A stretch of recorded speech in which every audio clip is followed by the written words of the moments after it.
Mike here. Welcome back to Grampie's Workshop. As I'm telling you, it's always nice when you drop in the shop. Thank you. Today I have a little project on my estate car. A while ago I bought a ride-on lawn tractor with no mower deck, but that was okay. Didn't want to mow grass with it. I just wanted it for a daily driver to get around the property. You know, to drive down to the lake, drive out to the end of the road. Sure is handy when your knees are wearing out. So, and it has been great. You know, I use this estate car a lot until the other day. The other day it wouldn't start. You know, it was working great, no signs or symptoms of anything going on with it. Then all of a sudden it wouldn't start. Then the next day it did start. So I thought, uh-oh, what's going on here? And well, it stopped again. Now it won't start. I have it back in the shop. We're going to have a look and see what the heck's going on with this estate car, see why she won't start. Okay, here's the estate car. I've done some work on it already, and then I thought maybe I should take you along with me while we investigate the rest of this. It cranks over good, okay? I want to just say that up front, it cranks over good. So what happens, in order to make an engine go, you need three things. You need compression, fuel, and spark. So I checked my fuel supply. There's good fuel supply, no problem there. There's good compression, well, not great, but good compression. So then I was checking the spark. I have my spark check tester here, and I noticed there was no spark. So I thought, aha! So I just want to show you this. I'm going to crank this over now and see if we can get it to go. It probably will start now because it's an intermittent fault, and when you're chasing intermittent faults, they're always tricky. But here's my spark tester. I hope you'll be able to see that in the video. I have a battery charger on it now too because I want to make sure my battery's good. But I'm just going to disconnect the charger, then we'll try and start it, and we'll see if we have any spark. So this is what we're looking at here, my spark plug check tester. If there's a spark, we should see a spark glowing in here. You'll see, watch this.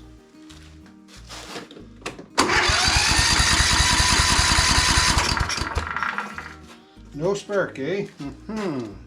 Now, this is what I plan on doing to troubleshoot this problem. If you look up here, this is the coil. So now I'm thinking, uh-oh, maybe I got a problem with my coil. The gap here seems good. So what I'm going to do is I'm going to take off this wire here, disconnect it. That's the wire that if you want to stop your engine, you short this wire to ground and it'll stop.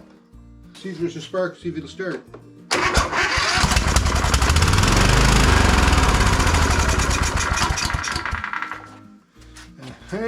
So there's a little bit of interesting stuff for you. When I disconnect this ground wire or the kill wire here on the coil, we get a good spark and it starts. I turned the key off there and then it just sort of choked itself because it's on full choke.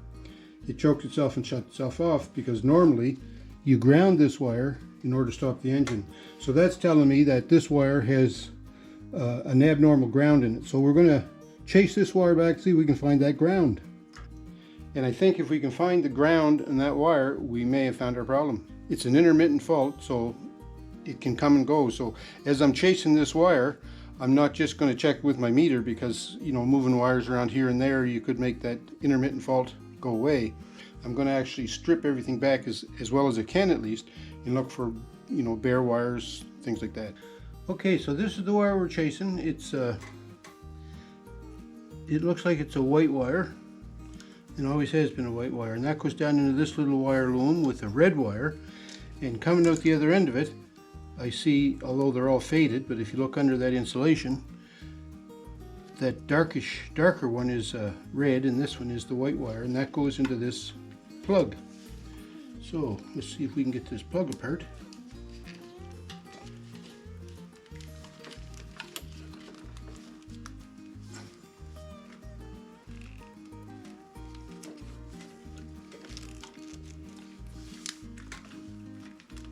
There we go. Took a little maneuvering, but I got her. So that certainly looks like it's not grounded anywheres.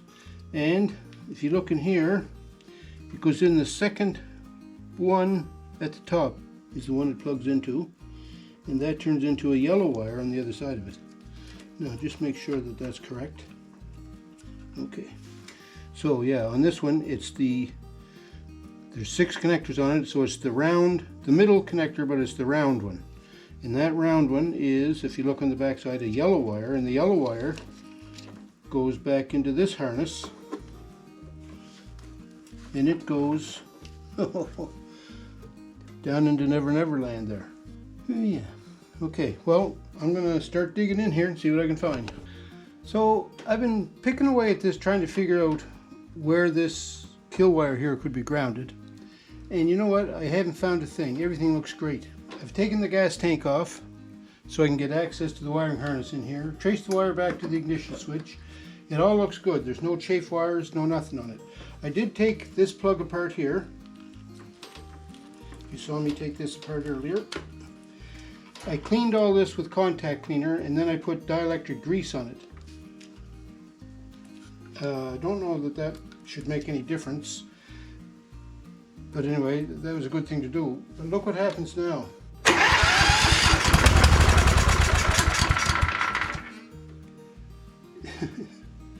The problem with intermittent faults, eh? They're intermittent. So this is working now. But you know darn well, it's not going to work in the morning. So I guess all I can say about this estate car is it's running now, but it won't run in the morning. I know darn well it won't. Or if it does, it'll fail when I need it the most. And that's the problem with intermittent problems. I don't know, I can't find it. I just don't know what it is. So. Okay, it's the next morning now. I'm out here in the shop. I'm going to try and start my estate car. It probably won't go, but you never know. With intermittent faults, it might start. So let's see what we can do. Full choke, let's give her a try.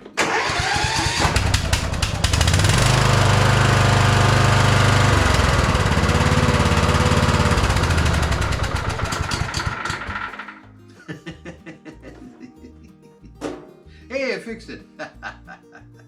No, I didn't.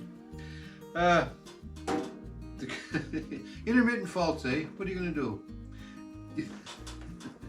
It's intermittent, that's for sure. That's about the only thing I know for sure right now. It's intermittent. You know, I was thinking last night about this coil. What do you need to get a spark in your tractor? You need to have a good magnet on the flywheel. I do. You need to have a good spark plug. I do. You need to have a good coil. Well, I was questioning if the coil was any good or not, so I had another one here in the shop, but the same symptoms with it. So the coil's not the issue. So then it's the kill wire. When I disconnected that kill wire, it started. When it was showing the fault, right, when it wouldn't start, I disconnected the kill wire and it would start. So that tells me that there's a problem with the kill wire. It's shorted somewhere. So I traced that all back and couldn't find anything wrong with it. I checked the plug on the engine block down here. It was good. I cleaned it all up, put dielectric grease on it. No pinches on the wires, no kinks, no breaks or anything like that. The wire comes back to the plug on the back of the ignition switch. It's all nice and clean. It's like brand new in there. No signs of any kind of short. The only thing then could be the ignition switch. Maybe the ignition switch is not clearing that kill wire when I try to start it. I don't know. That seems like a way out there kind of an issue, but it could be. So if this continues to happen, I don't know, maybe I will have to change the ignition switch. But for now, I don't know what it is. It's, you know, I spent my life as a maintenance electrician fixing production equipment. And when the production operators used to call us about problems, I used to say to them, hey, if it ain't broke, we can't fix it. And right now, this isn't broke, so I can't fix it. I don't know what to do. Let me know in the comments, if you have any ideas about maybe something that could be causing this to go wrong. Maybe be intermittent the way it is, but I can't figure it out right now. So, thanks for watching, folks. I sure hope you enjoyed this crazy little video about not fixing an intermittent fault. Take care, folks. Hey, we'll talk this.